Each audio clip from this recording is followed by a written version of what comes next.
Hey guys, welcome back to the channel. Charan Daipa here. So, आज का topic, the first topic I picked is education system. Most precisely, Indian education system. क्यों? क्योंकि I have a lot of problems with it. कहीं ना कहीं हम सबको problem है. And as a college student, I can feel the intensity of the problems associated to it. कहीं ना कहीं हमको बताया गया है कि एजुकेशन सिस्टम में कुछ फ्लॉज है and truth to be told problems है बट उतना भी ख़राब नहीं है हमारा एजुकेशन सिस्टम। सो हम बात करेंगे उसके फ्लॉज के बारे में, उसके कुछ जो सही चीज़ें हैं, जो चीज़ मतलब रहनी चाहिए उनके बारे में, एंड मोस्ट इम्पॉर्टेंटली क्या क्या नया इंट्रोड्यूस होना चाहिए for a better you know better society. So, the current education system is revolving around a lot of things, a lot of factors, and a lot of people. मतलब जब वो शुरू हुई थी as a gurukul, as a place to teach the students, and जो concept शुरू हुई थी to teach and to learn, problem वहाँ शुरू नहीं होती है। वो तो एक सोल्यूशन था बहुत सारे प्रॉब्लम्स की। Education system, I don't know the history of it, but let's start frankly कि हमको कहाँ से पता है एजुकेशन सिस्टम। हमें वो तुम्हें याद है जब हम स्कूल में, जब मम्मी पापा हमको ड्रॉप करने जाते थे, मैं वहाँ से शुरू करता हूँ। ठीक है, starts with identification of subject और लैंग्वेज विच इज़ इम्पोर्टेंट, क्योंकि तुम्हें एक लैंग्वेज तो आनी चाहिए and mostly not speaking regionally but mostly English होती है उनकी first language, because the thing is English is a universal language. First language में मदर लैंग्वेज की बात नहीं कर रहा, ऑफकोर्स तुम्हारी मदर लैंग्वेज अलग हो सकती है क्योंकि तुम्हारी फैमिली ने कुछ अलग अलग तुम्हें पढ़ाया होगा, but for the first language we learn from A for apple, B for ball, C for cat, L. वहाँ तक चीज़ें बहुत स्मूथ चल रही थी एंड चलती है अभी भी। वो the problem associated with it कि integration of x d x का हमको बहुत ज़्यादा यूज़ नहीं आता है डे टू डे लाइफ में, and that's what people complain about कि जब हमें इस चीज़ का काम नहीं आता है हमें ये पढ़ाया क्यों जाता है। But education system the work on people's values और people's opinion, it works on a simple principle to teach you logic, which it does, I guess, more or less in a very sufficient way. क्योंकि when we get a question paper, जब तुम exam में हो तुम question paper मिलता है, you get 10 questions and you have to attempt 10 of them. Now, this things teaches a lot.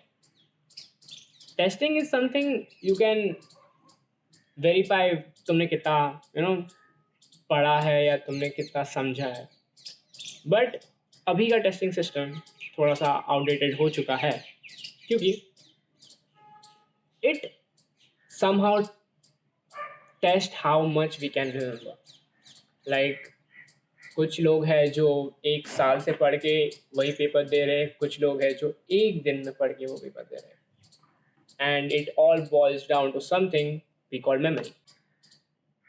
अब main issue यहाँ पे इसलिए आ जाता है क्योंकि सब मेमोरी बेस्ड में अगर तुम्हें क्वेश्चन पूछ रहे हैं and you are good at something else, you will always be at the back bencher और will always fall in the category कि ये लाइफ में कोई अच्छा नहीं किया कर सकता है, बिकॉज एजुकेशन सिस्टम कहीं ना कहीं वो चीज़ तुम्हारे माइंड में इम्प्रिंट कर देती है कि if you are bad at school you are bad at life, which is not true.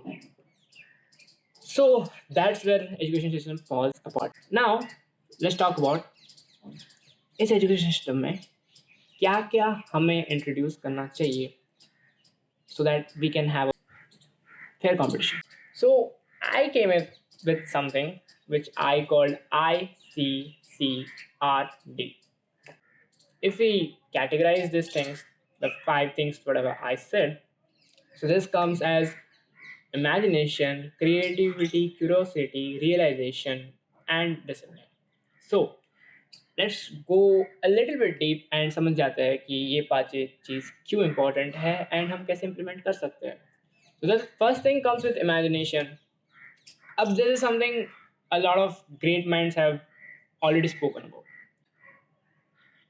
The human mind can, कुछ चीज़ें समझ के उसे अपने दिमाग में प्रोसेस कर सकती है, and which is a very very rare thing to have as in the universe, I guess. So to start with imagination, the imagination part you develop, childhood. So imagination develops when you are free to do things you want to do, when you are doing things you love to do. So that's when your imagination peaks up. The things like अगर ये हुआ तो वो होगा, वो what if questions, the what how questions, the how where and these things जो एक बच्चे में होती है पहले से, कहीं ना कहीं as a down, as you know as they grow up these things dies, and किसी किसी में ही रह जाती है वो चीज़, the imagination part. And hands down those people who have good imagination are of course separate from the group, and वही कुछ बड़ा उखाड़ते हैं. ओके, सो अब ये इमेजिनेशन डेवलप की कैसे जाती है? सो इट्स प्रीटी सिंपल कि तुमको खुद को ज़्यादा चीज़ों में रिस्ट्रिक्ट नहीं करना है. ऑलवेज एक ब्रॉड पर्सपेक्टिव होना चाहिए तुम्हारे माइंड का कि अगर ये हुआ तो वो कैसे होगा, एंड अगर ये नहीं हुआ है तो ये क्यों नहीं हो रहा है. Okay, don't let die that factor. चीज़ें करते रहो, ठीक है, एक्सप्लोर करते रहो. That's it. सो इमेजिनेशन तुम अपनी डेवलप कर सकते. Second thing, creativity. अब creativity is something you have to come up with practice. तुम कोई चीज़ को कर रहे हो and at a point you are just too perfect to do it. That means when your creativity आती है to do the thing in a different approach, to think out of the box is known as creativity. अब ये creativity develop कैसे की जाती है? Try different things. Same as the first question? No. वहाँ पे सोचना रहता है to imagine things. यहाँ करना रहता है to just explore things and do it. कि देखते हैं इसको करने से क्या होता है. जैसे हम बचपन में रहते हैं, यार ये लैपटॉप का ना ये बटन बड़ा अच्छा लग रहा है, इसको दबा के देखते हैं, तो तुम दबाते हो और फिर पता चलता है कि वो स्विच ऑफ का था, तो तुम सीखते हो. बट वही चीज़ पेरेंट्स करने से डर लगता है उन्हें, because a fear of factor आ जाते हैं, यार ये दबा दूंगा तो शायद ये चीज़ खराब हो जाएगी. बट बच्चों में वो नहीं रहती है क्योंकि उनको फियर नहीं आया रहता है, and they are more creative than the adults. So don't let that factor also die. It's very. Third thing is curiosity. अब क्यूरियोसिटी के बारे में मैं कितना ही बोल सकता हूँ. Curiosity is something you develop, वो रहती है हर इंसान में रहती है, and eventually dies up. I guess this is one of the things that you should never let it die. Curiosity मतलब तुम्हें होना चाहिए कि यार ये कैसे होता है, ये कैसे होता है, ये कैसे होता है. कॉन्स्टेंट क्वेश्चनिंग कि यार मुझे समझना है क्या होता है, ये कैसे होता है, कैसे, क्यों, this things. Creativity you can develop on your own. Creativity is something तुम्हारे पेरेंट्स नहीं देंगे तुमको, क्योंकि curiosity is something parents can't give you. Actually इनमें से कुछ भी तुम्हारे पेरेंट्स नहीं दे सकते. It's up to you. And I guess इसकी एक एज लिमिट तो नहीं होती है, but it's of course something you learn in your environment, कि तुम किन लोगों के बीच रहते हो, एंड ये चीज़ें तुम्हें कितना अफेक्ट करती है. सो to boil it down with curiosity, a curious person is always two steps ahead of the person who is ignoring things or arrogant about it. So I'll give you advice that don't let your curiosity die at any. So coming to the fourth point, reflection. अब ये चीज़ childhood में develop नहीं होती है. We rarely reflect on the things. अब reflect का मतलब क्या होता है? रिफ्लेक्ट का मतलब ये होता है कि जो तुमने एक्शंस किए या जो तुमने एक्शंस लिए, उस एक्शन को तुम कितना सोचते हो उसके बारे में, कि the outcomes of your actions. तो समझ रहे हो ना कैसे चल रहा है. First it was your thinking process, your mind games was imagination, ठीक है। फिर चलता है अपनी क्रिएटिविटी पे, कि तुम जो सोच रहे हो उसे इम्प्लीमेंट कर पा रहे हो in a different way, so that's creativity. So दो हो गए, ठीक है। नाउ क्यूरोसिटी, अब ये होता है to apply your mind and that actions. अब ये दोनों का मिक्सचर होता है, ठीक है। तो कहीं ना कहीं हम from thinking we are going in the action part, ठीक है, फ्रॉम मेंटल टू फिजिकल। तो इमेजिनेशन, क्रिएटिविटी, क्यूरोसिटी। अब क्यूरोसिटी में जो तुम्हारा दिमाग का ही काम चलता है। फोर्थ पॉइंट आता है is reflection. Reflection is thinking on your actions, समझ रहे हो, तुम्हारे आउटकम्स। अब ये चीज़ बाद में डेवलप हो जाती है, but we don't reflect on the things we should. कहीं ना कहीं हम अपने पास्ट पे रिफ्लेक्ट करते हैं, कहीं ना कहीं हम अपने फ्यूचर को सोचते बैठते हैं, but the thing is you should reflect on your actions at the end of the day, क्योंकि तुम अपना हर प्रेजेंट मोमेंट खराब नहीं कर सकते।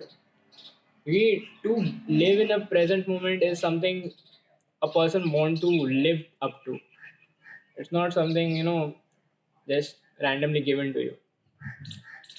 So of course रिफ्लेक्शन थोड़ा लेट आता है कि why we are doing this. मैंने बोला ना कि तुम ये कैसे होता है, क्यों होता है, वो तुम्हारा इमेजिनेशन पार्ट होता है।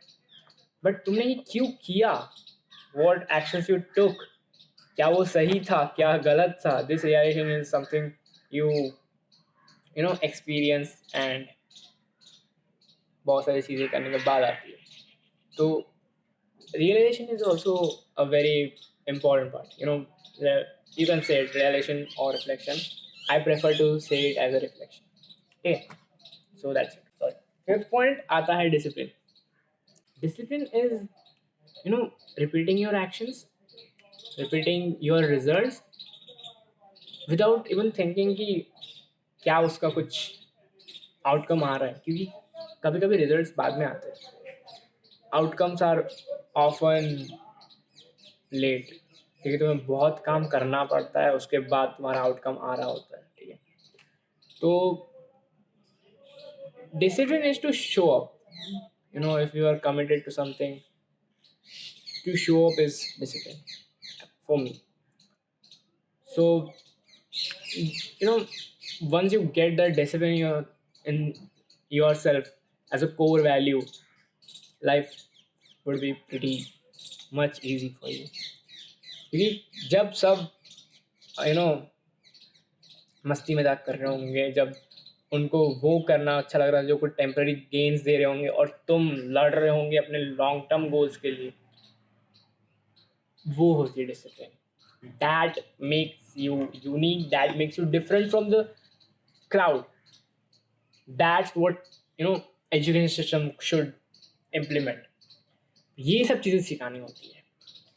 अब कैसे सिखाना है वो तो एजुकेशन सिस्टम ही जाने, but I feel these are the things that children's, teenagers, people should learn and should recite and should develop, क्योंकि कहीं ना कहीं आई फील ये 5 कोर वैल्यूज में ही we can end up with a good set of people, and we all know कि हम ही future है, तो हमें करना है।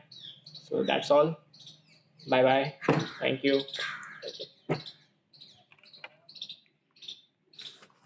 तो सुना क्या मेरा?